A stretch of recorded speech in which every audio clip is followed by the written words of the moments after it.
समासर second part आम देखा अलुक समास। अलुक माने अलुप्त। या पूर्वर आम जिते सब समास देखिले से कौन होता ना विभक्ति चिन्ह लुप्त हो जाऊला, अर्थात विभक्ति चिन्हटी समस्त पद बेलू देखा जाऊ नथिला।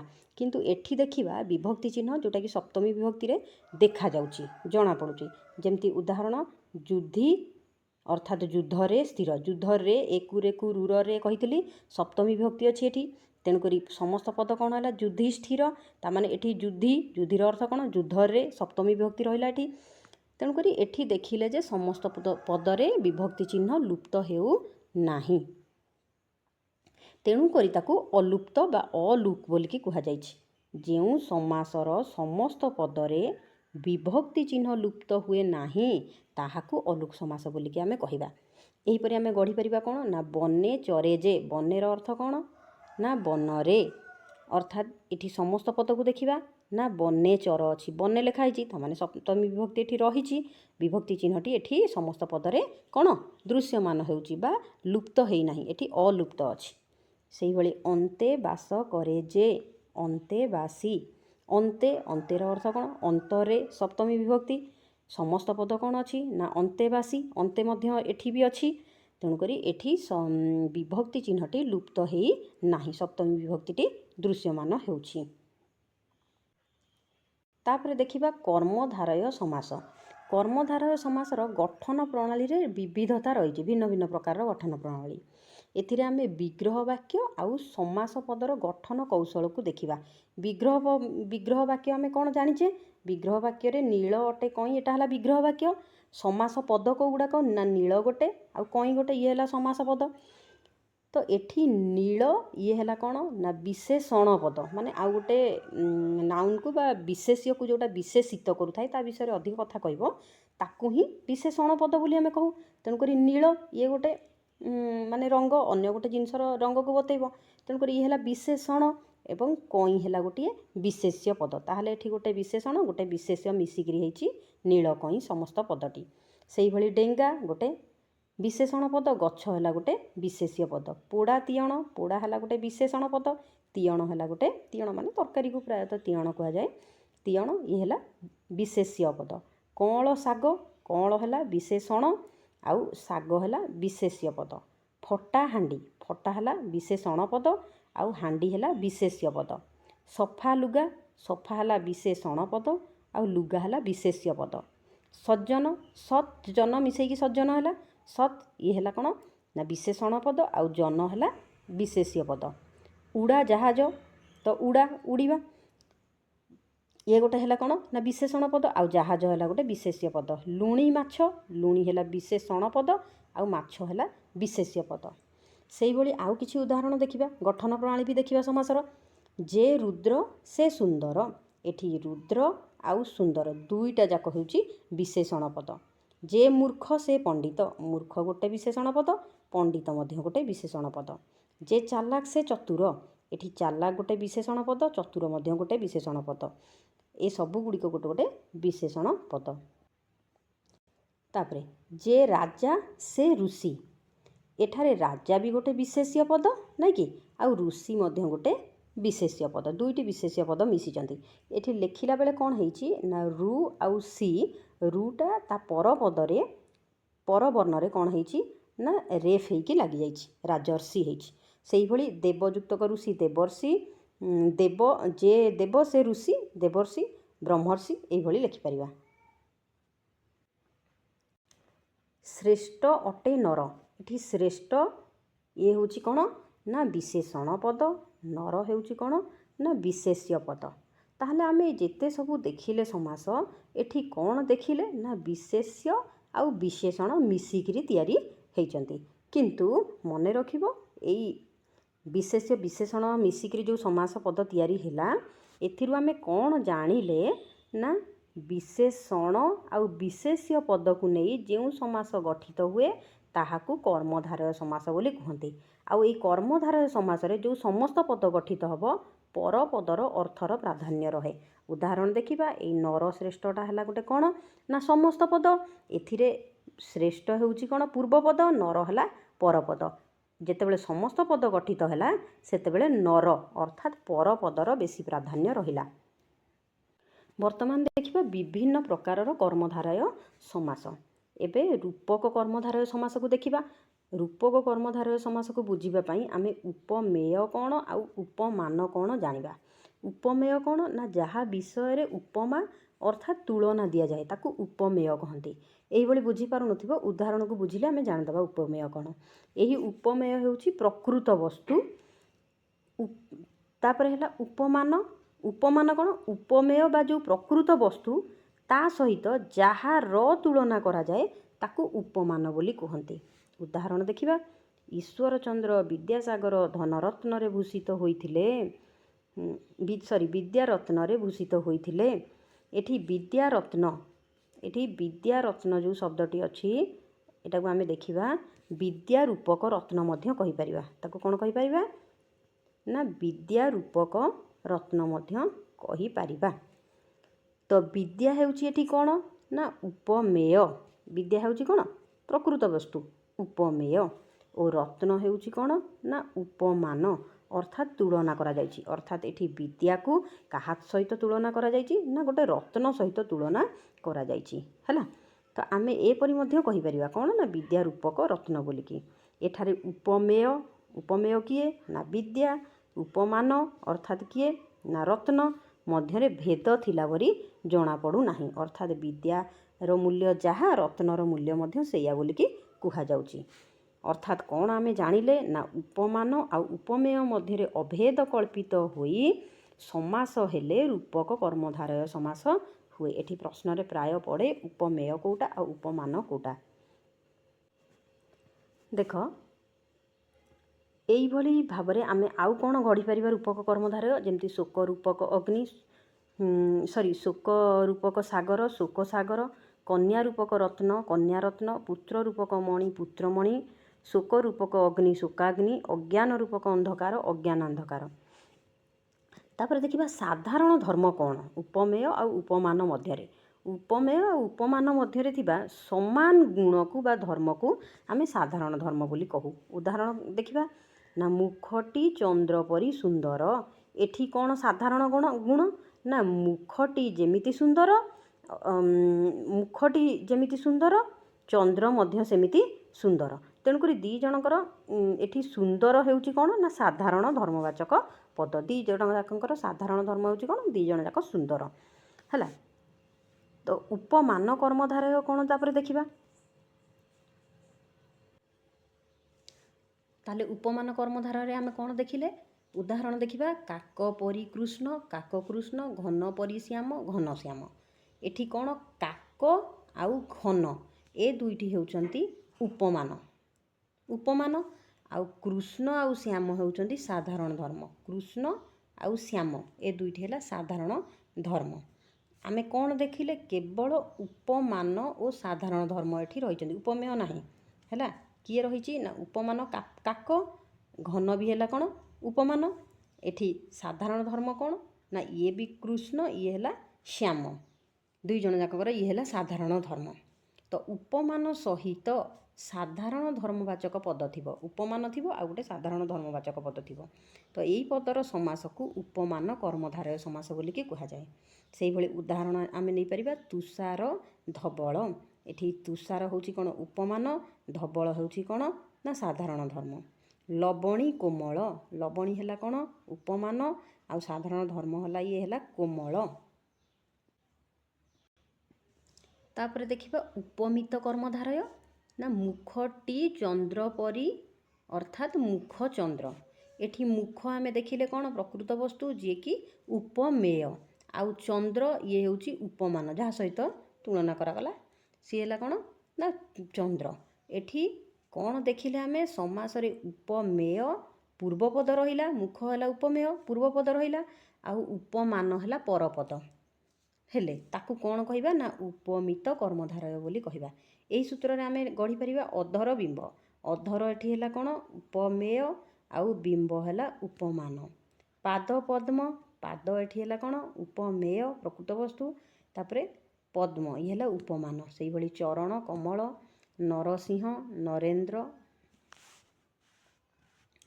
तापर देखिबा मध्य पदलोपी कर्मधारय। देख तापर मध्य पदलोपी कर्मधारय रे आमे देखिबा मध्य पदटा लोप हो जाउथबो। उदाहरण राजांक सिंहद्वार रे द्वारपाल प्रहरा देउछि। ताहले राजांक सिंहद्वार रे द्वारपाल पहरा देउछि।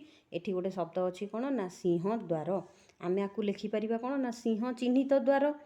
तेणुकरी समास गठित होला बेले एई जो चिह्नितटी कौन हो जाउछि लोप हो जाउछि। देखुन सिंह चिह्नित द्वार एठी सिंहद्वार होला मझी पदटा कौन होला लोप हो गला। एथिरु आमे जानिले जेउ कर्मधारय समासर समस्त पद कोटा सिंहद्वार तो समस्त पद बेलकु मध्यवर्ती पदर लोप हो जाई थाए ताकू आमे मध्य पदलोपी कर्मधारय बोलिकी कहिबा। मन रखिया को बहुत सहज एटा। सेही भली आमे आउ कोन कोन करि परिबा एई मध्य पदलोपी कर्मधारय समास एठारे आमे गढ़ी परिबा कोन ना घृत मिश्रित अर्ण घृतान्न। एठी मिश्रित जो मध्य पदटी एठी समस्त पदरे आउ रहिला नाही। सुनारे तियारी मुदी एचु रे तियारी मुदी एटा रहिला नाही तियारी एटा रहिला नाही तेणु करी खाली रहिला सुना मुदी। काठरे तियारी पोलो तियारी शब्दटी एठी कोन होला लोप हो गला काठ पोल हो गला। बर नामक गछ नामक लोप हो गला बर गछ हो गला। सेही भली आउ कोन लिखि परिबा दही चूड़ा खेल गाड़ी रेल गाड़ी चंद्रमुख बक धार्मिक इत्यादि। कर्मधारय समास शेष रे आउ केतेक कर्मधारय समासर उदाहरण देखिदबा। जेबोली कि अन्य ग्राम ग्रामांतर अन्य रूप रूपांतर अन्य देश देशांतर कु अटे आकार कु माने एठी कुत्सित कुत्सित अटे आकार कदाकार कुत्सित अटे पुरुष कुपुरुष बा कापुरुष लिखि परिबा। तापर देख द्वंद्व समास। द्वंद्व समास रे कोन ना एठी देख फूल फल लिखाई गछटी फूल फल रे भरा। फूल आउ फल दुईटी भिन्न भिन्न शब्द ता माने फूल ये गोटे विशेष्य पद फल ये गोटे विशेष्य पद ता माने जेतेबेले समस्त पद लेखा गला फूल फल दुईटी जाक पदर प्राधान्य रही केवल परपद नुहे कि पूर्वपद नुहे है दुईटी जाक पदर प्राधान्य रही। सेहीपरि दुई अधिक भी मिसिकी करा जाई परिबो। जेमिति कि कौन राम लक्ष्मण और सीता समस्त पद कौन हम ना राम लक्ष्मण सीता। धर्म अर्थ काम मोक्ष समस्त पद कौन हम ना धर्मार्थ काम मोक्ष। ता माने एठी देखिले आमे सबु पदर प्राधान्य रहुची सबुतिक विशेष्य पद एकाधिक विशेष्य पद मिसिकी तैयारी हो पारुची दुईटा तीनटा चारटा एभली मिसिकी हो पारुची। जदि प्रश्न करा जाए जे द्वंद्व समास काहाकू कहिबा ता माने प्रत्येक पदर अर्थर प्राधान्य थाई एकाधिक विशेष्य पदर मिलन रे जेउ समास गठित हुए ताहाकू आमे द्वंद्व समास बोलिकी कहिबा हैला। एई भाबले गढ़ाई परिबो कोन ना दंपति जाया ओ पति बाट ओ घाट बाट घाट हरि ओ हर हरिहर लेखा ओ पढ़ा लेखा पढ़ा। तापरे देखिबा दिगु समास। दिगु समास माने मन रखिबा दिगु समास दिगु माने दुई दुई हैला कोन माने मन रखिबा खाली कहूची माने दुई माने संख्या हैला जोठी संख्या थिबो। जेमिति कि उदाहरण त्रिफला पानी स्वास्थ्य पाई हितकर हरिडा बाहाडा अँला को त्रिफला बोलिकी कहा जाए। तो त्रिफला शब्दटी हैला कोन ना तीनी फलर समाहार ताकू त्रिफला बोलिकी कहा जाए। एठी कोन व्यास वाक्यटी हेबो कोन ना तीनी फलर समाहार व्यास वाक्य हैला कोन त्रि बा तीनी फलर समाहार।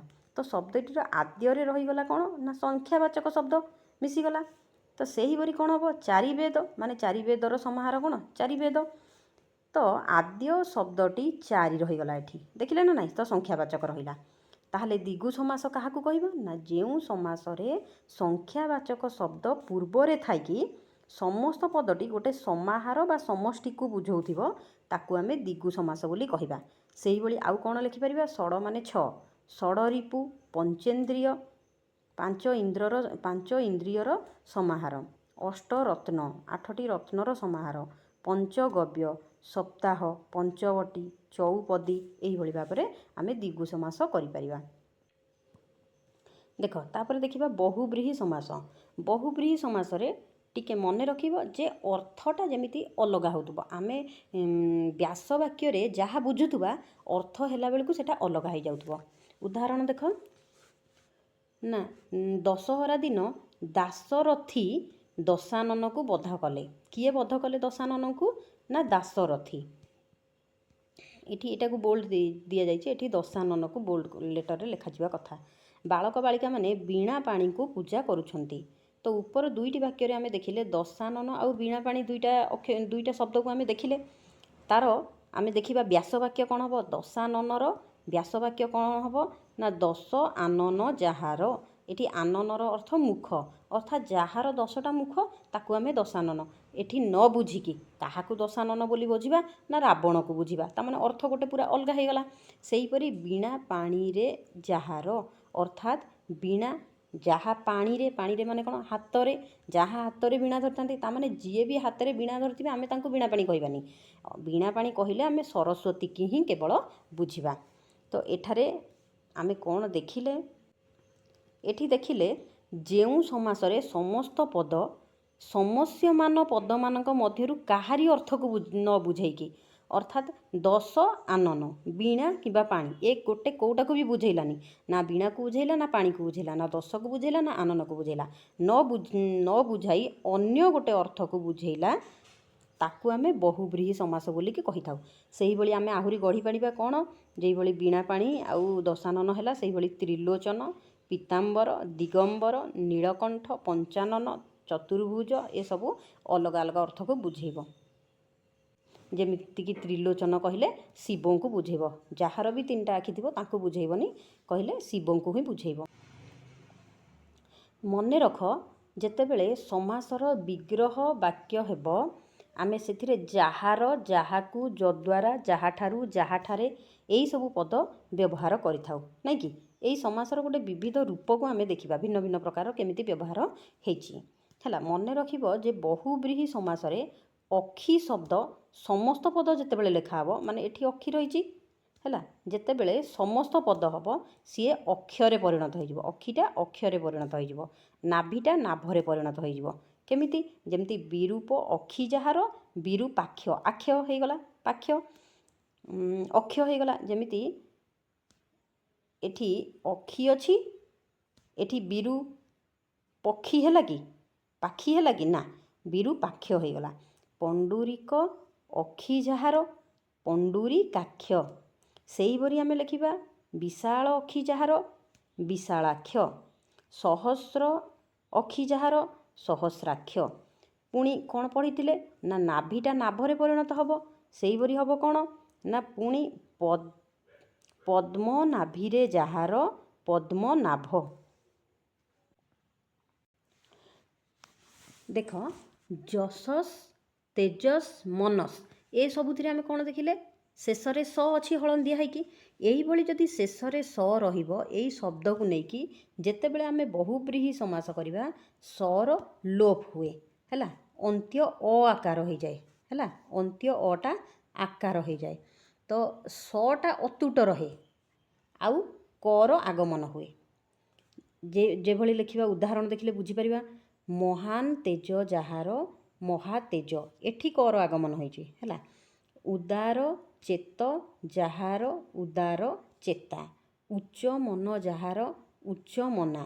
ଅନ୍ୟ ମନ ଯାହାର, ଅନ୍ୟ ମନା। ବା କର ଆଗମନ ହେଲେ ଅନ୍ୟ ମନସ୍କ ଲେଖିପାରିବା। ଅଳ୍ପ ବୟଃ ଯାହାର, ଅଳ୍ପ ବୟା। ଏଠି କର ଆଗମନ ହେଲେ ଅଳ୍ପ ବୟସ୍କ ମଧ୍ୟ ଲେଖିପାରିବା। କେତେକ କ୍ଷେତ୍ରରେ ଆମେ ଦେଖିବା ନାସ୍ତିବାଚକ ଶବ୍ଦ। ନାସ୍ତିବାଚକ କିଏ? ନାହିଁ। ତ ପୂର୍ବ ପଦ ଯେଉଁଟା ବିଗ୍ରହ ବାକ୍ୟ ଯେତେବେଳେ କରୁଛେ, ପୂର୍ବ ପଦ କ'ଣ ହେଇଥାଏ? ନାହିଁ ଥିବ, ବହୁବ୍ରୀହି ସମାସ ହେଇଥିବ। ୟାକୁ ଆମେ ନିଷେଧାର୍ଥକ ବହୁବ୍ରୀହି ବୋଲିକି କହିବା। ନାହିଁ ଅନ୍ତ ଯାହାର, ଅନନ୍ତ। ନାହିଁ ଆଦି ଯାହାର, ଅନାଦି। ନାହିଁ ଗାଧ ଯାହାର, ଗାଧ ମାନେ ଗଭୀର, ଗଭୀରତା ନାହିଁ, ତେଣୁକରି ଅଗାଧ। ନାହିଁ ଦୋଷ ଯାହାର, ନିର୍ଦୋଷ। ନାହିଁ କାର ଯାହାର, କାର ମାନେ କାର୍ଯ୍ୟ ଅର୍ଥାତ୍ ବେକାର, ସେଇଭଳି ଆମେ ଲେଖିପାରିବା। ନାହିଁ ତଳ ଯାହାର, ଅତଳ, ଅସୀମ, ନିର୍ଭୟ, ନିରାକାର, ନିରୋଗ। ନାହିଁ ରୋଗ ଯାହାର, ନିରୋଗ, ବେହୋସ୍, ବେତାର, ବେହିସାବୀ, ନିରର୍ଥକ, ନିର୍ଜନ। ଏଗୁଡ଼ିକ ସବୁ ନିଜେ ବି କରିବା ପାଇଁ ଚେଷ୍ଟା କରିବ। ବିଗତ ଅଛି ଧବ, ବିଗତ ଅଛି ଧବ। ବିଗତ ଅର୍ଥାତ୍ ଏଠି ନାହିଁ ଅର୍ଥ କୁହାଯିବ। ନାହିଁ ଧବ ଯାହାର ଅର୍ଥାତ୍ ବିଧବା। ବିଗତ ହୋଇଛି ପତ୍ନୀ ବା ନାହିଁ ପତ୍ନୀ ଯାହାର ତାକୁ ବିପତ୍ନିକ ବୋଲିକି କହିପାରିବା। ଏସବୁ ହେଲା କ'ଣ ନା ନିଷେଧାର୍ଥକ ବହୁବ୍ରୀହି ସମାସ। ଆଉ କେତେକ ପଦ ସହିତ ସହ ଶବ୍ଦ ଯୋଗରେ ବହୁବ୍ରୀହି ସମାସ ହୁଏ। ସହ ଶବ୍ଦ ଲାଗିଥିଲେ ତାକୁ ସହାର୍ଥକ ବହୁବ୍ରୀହି ବୋଲିକି ଆମେ କହିବା। ସେଇ ଯେଉଁ ସହ ଶବ୍ଦଟା ଲାଗିଥିବ ବିଗ୍ରହ ବାକ୍ୟରେ ଯେତେବେଳେ ସମସ୍ତ ପଦ ହେବ ସେଥିରେ ସରେ ପରିଣତ ହେଇଯିବ। ଯେମିତି ଉଦାହରଣ ପରିବାର ସହିତ ଅଛି ଯେ ସପରିବାର, ସ୍ତ୍ରୀ ସହିତ ଅଛି ଯେ ସସ୍ତ୍ରୀକ, ଶିଷ୍ୟ ସହିତ ଅଛି ଯେ ସଶିଷ୍ୟ। ସେଇଭଳି ସାନନ୍ଦ, ସାନନ୍ଦ କେମିତି ନା ଆନନ୍ଦର ସହିତ ଅଛି ଯେ, ଆନନ୍ଦ ଆ ତେଣୁକରି ସ ଆସିଗଲା ପରେ ସେଇଟା ସାନନ୍ଦ ହେଇଯିବ, ସ ଆଉ ଆ ମିଶିକି ସା ହେଇଯିବ। ସସମ୍ମାନ, ସମ୍ମାନର ସହିତ ଅଛି ଯେ, ସବିନୟ, ସବାନ୍ଧବ, ସକୁଣ୍ଡୁବ, ଏହିଭଳି ଆମେ ସହାର୍ଥକ ବହୁବ୍ରୀହି ଗଠନ କରିପାରିବା।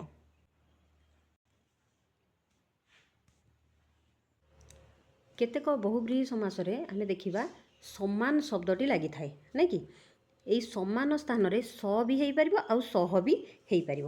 ଯେମିତିକି ବିଗ୍ରହ ବାକ୍ୟରେ ରହିଛି କ'ଣ ନା ସମାନ ତୀର୍ଥ ଯାହାର ସତୀର୍ଥ, ତେଣୁକରି ଏଠି ସମାନଟା କ'ଣ ହେଇଗଲା, ଏଠି ସ ହେଇଗଲା। ସମାନ ଉଦରରୁ ଜନ୍ମ ଯାହାର ସହୋଦର ବା ସୋଦର ଲେଖିପାରିବା। ସେହିପରି ସଗୋତ୍ର ମାନେ ସମାନ ଗୋତ୍ର ଯାହାର ସଗୋତ୍ର, ସପିଣ୍ଡ। କେତେକ ବହୁବ୍ରୀହି ସମାସରେ ଉପମାନ ପୂର୍ବପଦ ଆଉ ଉପମେୟ ପର୍ବପଦ। ଆମେ ଅଲଗା ଗୁଡ଼ିକରେ କ'ଣ ଦେଖୁଥିଲେ, ଉପମେୟ ଆଗ ରହୁଥିଲା ମାନେ ପୂର୍ବପଦ, ତାପରେ ଉପମାନ ପରପଦ ରହୁଥିଲା, କିନ୍ତୁ ଏଠି ଉପମାନ ରହିବ ପୂର୍ବପଦ। ତ ସମସ୍ତ ପଦରେ ଆମେ ଦେଖିବା ଉପମାନର ଅଂଶବିଶେଷଟା ଲୋପ ପାଇଯିବ। ଉପମାନ କେଉଁଟା ମାନେ ପ୍ରଥମରେ ଯେଉଁଟା ଯିବ ଉପମାନ ସିଏ ଲୋପ ପାଇଯିବ। ଆକୁ ଉପମିତ କର୍ମଧାରୟ କହନ୍ତି। ଯେମିତିକି ଗଜ ଗମନ ପରି ଗମନ ଯେଉଁ ସ୍ତ୍ରୀର, ଗଜ ଗମନା, ନାଇଁ କି? ଏଠି ତାମାନେ ଏଠି ସ୍ତ୍ରୀ କିଛି ରହିଲା କି ସ୍ତ୍ରୀର ରହିଲା ନାହିଁ। ତ ଚିଲ ଆଖି ପରି ଆଖି ଯାହାର ଚିଲ ଆଖିଆ, ଘୋଡ଼ା ମୁହଁ ପରି ମୁହଁ ଯାହାର ଘୋଡ଼ା ମୁହାଁ। ସେହିପରି ଆମେ ଆଉ କ'ଣ ଲେଖିପାରିବା, ଓଟ ମୁହଁ ପରି ମୁହଁ ଯାହାର ଓଟ ମୁହାଁ, ମରାଳ ଗମନା, ଶୂର୍ପଣଖା, ମାଗୁର ନିଶା, ମୀନ ନୟନା, ଚାନ୍ଦ ମୁହିଁ ଇତ୍ୟାଦି ଲେଖିପାରିବା ଆମେ। ଗୋଟିଏ ଜାତୀୟ କ୍ରିୟା ମାନେ କ'ଣ, ଗୋଟିଏ ପ୍ରକାରର କାମ କରୁଥିବେ ଆଉ ପରସ୍ପରକୁ ବ୍ୟାପୃତ ଥିବେ, ମାନେ ଇଏ ଯାହା କରୁଥିବ ସିଏ ବି ମଧ୍ୟ ସେଇଆ କରୁଥିବ। ୟାକୁ ବ୍ୟତିହାର ବହୁବ୍ରୀହି ସମାସ ବୋଲି ଆମେ କହିବା। ଉଦାହରଣ ଦେଖିବା, କେଶକୁ ଧରି ଯେଉଁ ଯୁଦ୍ଧ, ଅର୍ଥାତ୍ ଦୁଇ ଜଣ ଯାକ କେଶକୁ ଧରିକି ଯୁଦ୍ଧ କରୁଛନ୍ତି, ତାମାନେ କେଶା-କେଶୀ। ପରସ୍ପରକୁ ମାରିବା କାର୍ଯ୍ୟ ହୁଏ ଯହିଁରେ, ତାମାନେ ମରାମରି। ଠେଙ୍ଗାରେ ଯେଉଁ ଯୁଦ୍ଧ ହୁଏ, ଠେଙ୍ଗା-ଠେଙ୍ଗି। ସେହିପରି ଆଉ କ'ଣ ଲେଖିପାରିବା ନା ଯେଉଁଠିକି ମାନେ ଗୋଟିଏ ପ୍ରକାରର କ୍ରିୟା ହେଉଛି ଆଉ ପରସ୍ପରର ବ୍ୟାପୃତ ହେଉଛି। ବାଡ଼ାବାଡ଼ି, ପିଟାପିଟି, ହାତାହାତି, ଧରାଧରି, ପେଲାପେଲି, ଠେଲାଠେଲି ଇତ୍ୟାଦି। ଏଠି ବହୁବ୍ରୀହି ସମାସର ଆଉ କେତେକ ଉଦାହରଣ ଦିଆଗଲା। ଯେମିତିକି ସୁହୃଦୟ ଯାହାର ସୁହୃଦ, ଅଷ୍ଟ ଅଙ୍ଗ ବକ୍ର ଯାହାର ଅଷ୍ଟବକ୍ର, ଏକ ବାଗ ଯାହାର ଏକବାଗିଆ, ଦୁଇ ମୁଣ୍ଡ ଯାହାର ଦୋମୁଣ୍ଡିଆ। ଅବ୍ୟୟୀଭାବ ସମାସ ଦେଖିବା। ତ ଅବ୍ୟୟୀ ଭାବରେ ଅବ୍ୟୟ, ମନେ ରଖ, ଅବ୍ୟୟୀ ଭାବରେ କ'ଣ ରହିଥିବ, ଅବ୍ୟୟ। ଯେମିତି ପ୍ରତିହିଂସା ପରାୟଣ ବ୍ୟକ୍ତିର ଅଧିକ କ୍ଷତି ହୁଏ। ହରିବାବୁ ଘଟଣାକୁ ଆମୂଳଚୂଳ ବର୍ଣ୍ଣନା କଲେ। ତ ଏଥିରେ ଦେଖିଲେ ପ୍ରତିହିଂସା, ଏଠି ପ୍ରତିହିଂସାରେ କ'ଣ ନା ପ୍ରତି ହେଉଛି ଅବ୍ୟୟ ପଦ। ସେହିପରି ଦ୍ୱିତୀୟ ବାକ୍ୟରେ କ'ଣ ଆମୂଳଚୂଳରେ ଆ ହେଉଛି ଗୋଟେ ଅବ୍ୟୟ ପଦ। ତେଣୁକରି ଦୁଇଟି ଯାକର ଆରମ୍ଭରେ ରହିଲା ଅବ୍ୟୟ ପଦ। ଅବ୍ୟୟ ପଦ ସହିତ ଅନ୍ୟ ପଦ ମିଶିକିରି ତିଆରି ହେଲା। ତାହେଲେ ଅବ୍ୟୟୀଭାବ ସମାସ କାହାକୁ କହିବା ଆମେ ନା ଯେଉଁ ସମାସରେ ଅବ୍ୟୟ ପଦ ପୂର୍ବ ପଦ ଭାବରେ ରହି ଅନ୍ୟ ପଦ ସହିତ ସମାସ ହୋଇଥାଏ ଆଉ ତହିଁରେ ଅବ୍ୟୟର ଅର୍ଥ ପ୍ରାଧାନ୍ୟ ଥାଏ। ଏଠି ଦେଖିଲେ ଆମେ କ'ଣ ନା ଏଠି ଦେଖ ପ୍ରତି, ସମସ୍ତ ପଦରେ ପ୍ରତି, ଏଠି ଆ, ଏଠି ଅବ୍ୟୟ ପଦ ରହିଛି, ତାର ପ୍ରାଧାନ୍ୟ ରହିଛି, ତାକୁ ଅବ୍ୟୟୀଭାବ ସମାସ ବୋଲିକି ଆମେ କହିବା। ମନେ ରଖ, ବିପ୍ସା ଅର୍ଥରେ ବିପ୍ସା କ'ଣ ମାନେ ବାରମ୍ବାରକୁ ବୁଝେଇବ। ବ୍ୟାପ୍ତି ଓ ପର୍ଯ୍ୟନ୍ତ ମାନେ ଗୋଟେ ସୀମା ପର୍ଯ୍ୟନ୍ତ ଯେଉଁଟା କୁହାଯିବ। ଅଭାବ, ଯୋଗ୍ୟତା, ଅତିଶଯ୍ୟ ମାନେ ଆତିଶଯ୍ୟକୁ ବୁଝେଇବ, ଅଧିକକୁ ବୁଝେଇବ। ବୈପରୀତ୍ୟ ମାନେ ବିପରୀତ। ସାମୀପ୍ୟ ସମାନ ଯେଉଁଟା, ସାଦୃଶ୍ୟ ଏକା ଦେଖାଯିବା। ତାପରେ ସାଦୃଶ୍ୟ ପଶ୍ଚାତ୍ ଏଇସବୁ ଅର୍ଥରେ ଆମର ଅବ୍ୟୟୀଭାବ ସମାସ ହୋଇଥାଏ। ଦେଖିବ ଉଦାହରଣ ଦେଖିଲେ ବୁଝିପାରିବା। ଯେମିତି ବିପ୍ସା ଅର୍ଥରେ ମାନେ ବାରମ୍ବାର, ଥରକୁ ଥର ପ୍ରତିଥର, ଏଠି ଅବ୍ୟୟପଦ କ'ଣ ଲାଗିଲା ନା ପ୍ରତି। ଅଭାବ ଅର୍ଥରେ ଭିକ୍ଷାର ଅଭାବ ଦୁର୍ଭିକ୍ଷ, ଏଠି ଦୂର ଲାଗିଲା, ଅବ୍ୟୟପଦ କ'ଣ ଲାଗିଲା ଦୂର। ସେହିପରି ବନ୍ଦୋବସ୍ତର ଅଭାବ ବେ ବନ୍ଦୋବସ୍ତ, ଏଠି ଅବ୍ୟୟପଦ କ'ଣ ଲାଗିଲା ନା ବେ ଲାଗିଲା। କ'ଣ ଲାଗିଲା? ବେ ବନ୍ଦୋବସ୍ତ। ବ୍ୟାପ୍ତି ଓ ପର୍ଯ୍ୟନ୍ତ ଅର୍ଥରେ ମରଣ ପର୍ଯ୍ୟନ୍ତ ଆମରଣ, ଏଠି ଆ ଲାଗିଲା କ'ଣ ନା ଅବ୍ୟୟପଦ। ସେହିପରି ଆ ସମୁଦ୍ର ଆକଣ୍ଠ ଇତ୍ୟାଦି। ଜୀବନ କୁବ୍ୟାପୀ ଆଜୀବନ, ଏଠି ଆ ଲାଗିଲା ଅବ୍ୟୟପଦ। ତାହେଲେ ଆମେ ଦେଖିଲେ କ'ଣ ନା ଏଠି ସବୁ ଆ ଅବ୍ୟୟପଦ ଲାଗୁଛି। ଆଉ ଗୋଟେ ଉଦାହରଣ ଅଛି, ପାଦ ଠାରୁ ଆରମ୍ଭ କରି ମସ୍ତକ ପର୍ଯ୍ୟନ୍ତ, ଆପାଦ ମସ୍ତକ, ଏଠି ମଧ୍ୟ ଆ ଅବ୍ୟୟପଦ ଲାଗିଲା। ଦେଖ, ଯୋଗ୍ୟତା ରୂପର ଯୋଗ୍ୟ, ଯୋଗ୍ୟତା ଅର୍ଥରେ କ'ଣ ନା ରୂପର ଯୋଗ୍ୟ। ଅନୁରୂପ, ଏଠି ଅନୁ ଲାଗିଲା ଅବ୍ୟୟପଦ, ନାଇଁ କି। ଅନତିକ୍ରମ ଅର୍ଥରେ ଶକ୍ତିକୁ ଅତିକ୍ରମ ନ କରି, ତାମାନେ ଯଥାଶକ୍ତି, ଏଠି ଯଥା ଲାଗିଲା କ'ଣ ନା ଅବ୍ୟୟପଦ। ସମସ୍ତ ପଦ ହେଲା ବେଳେ କ'ଣ ହେଲା? ଯଥା ଅବ୍ୟୟପଦଟି ଲାଗିଲା। ସେଇଭଳି ଯଥା ବିଧି, ଯଥୋଚିତ, ଯଥାର୍ଥ ଏଇସବୁ ହେଇପାରିବ। ତାପରେ ପଶ୍ଚାତ୍ ଅର୍ଥରେ ପଶ୍ଚାତ୍ ଗମନ, ଅନୁଗମନ, ଏଠି ଅନୁ ଲାଗିଲା ଅବ୍ୟୟପଦ। ସେହିପରି ଅନୁକରଣ, ଅନୁତାପ, ଅନୁସନ୍ଧାନ ଇତ୍ୟାଦି ହେଇପାରିବ। ଆତିଶଯ୍ୟ ଅର୍ଥରେ, ଆତିଶଯ୍ୟ ଅର୍ଥରେ ଅତିଶୟ ଘଞ୍ଚ, ନିଘଞ୍ଚ, ଏଠି ନି ଲାଗିଲା ଅବ୍ୟୟପଦ। ସାଦୃଶ୍ୟ ଅର୍ଥରେ ମୂର୍ତ୍ତିର ସଦୃଶ, ପ୍ରତିମୂର୍ତ୍ତି, ପ୍ରତି ଲାଗିଲା ଏଠି ଅବ୍ୟୟ। ବନର ସଦୃଶ, ଉପବନ, ଭାଷାର ସଦୃଶ, ଉପଭାଷା, ଏଠି ଦୁଇଟି ଜାଗାରେ ଆମେ ଦେଖିଲେ କ'ଣ ନା ଉପ ଲାଗିଲା, ଉପ ଏଠି ଲାଗିଲା ପ୍ରତି ଅବ୍ୟୟପଦ। ବୈପରୀତ୍ୟ, ବୈପରୀତ୍ୟ ଅର୍ଥରେ ନା କୂଳର ବିପରୀତ, ପ୍ରତିକୂଳ, ଏଠି ପ୍ରତି ଲାଗିଲା ଅବ୍ୟୟପଦ। ପକ୍ଷର ବିପରୀତ, ପ୍ରତିପକ୍ଷ, ବିପକ୍ଷ, ଏଠି ପ୍ରତି କିମ୍ବା ବି ଅବ୍ୟୟପଦ ଲାଗିକି ହେଇଯିବ। ସେହିପରି ପ୍ରତିବାଦୀ ମଧ୍ୟ ହେଇପାରିବ। ପ୍ରତି ଆଉ ବି ଅବ୍ୟୟ ଏଠି ଲାଗିଲା ଆମେ ଦେଖିପାରିଲେ। ତାପରେ ଦେଖିବା କେତେକ ନିତ୍ୟ ସମାସ ଦେଖିବା। ନିତ୍ୟ ସମାସ କ'ଣ ନା ଏଇ ନିତ୍ୟ ସମାସରେ ଆମର ସମାସ ବାକ୍ୟ ନଥାଏ, ଯେଉଁଟାକୁ ବିଗ୍ରହ ବାକ୍ୟ କହୁଛେ, ସେଇଟା ସମାସ ବାକ୍ୟ ଆମର କିଛି ନଥାଏ, ତାକୁ ଆମେ ନିତ୍ୟ ସମାସ କହିବା। ଯେମିତିକି କୃଷ୍ଣ ସର୍ପ, ୟାର କୌଣସି ସମାସ ବାକ୍ୟ ନାହିଁ। କୃଷ୍ଣ ସର୍ପ କହିଲେ କାହାକୁ ବୁଝେଇବା ନା ଗୋଟେ ଜାତିର ନାଗ ସାପକୁ ହିଁ ବୁଝାଏ, ଅନ୍ୟ କୌଣସି କଳା ସାପକୁ ବୁଝେଇବନି। କୃଷ୍ଣ ମାନେ କଳା ସର୍ପ, ତେଣୁକରି କଳା ସର୍ପ ଅନ୍ୟ କଳା ସର୍ପକୁ ବୁଝେଇବନି। ଇଏ କ'ଣ ନା ଗୋଟେ ନିର୍ଦ୍ଦିଷ୍ଟ ଜାତିର ନାଗକୁ ବୁଝେଇବ। ସେଇଭଳି ନୀଳକନ୍ଦର, ପୋକଶୁଙ୍ଗା, ଛାରପୋକ, ବିଲୁଆ ଖାଇ ଇତ୍ୟାଦି।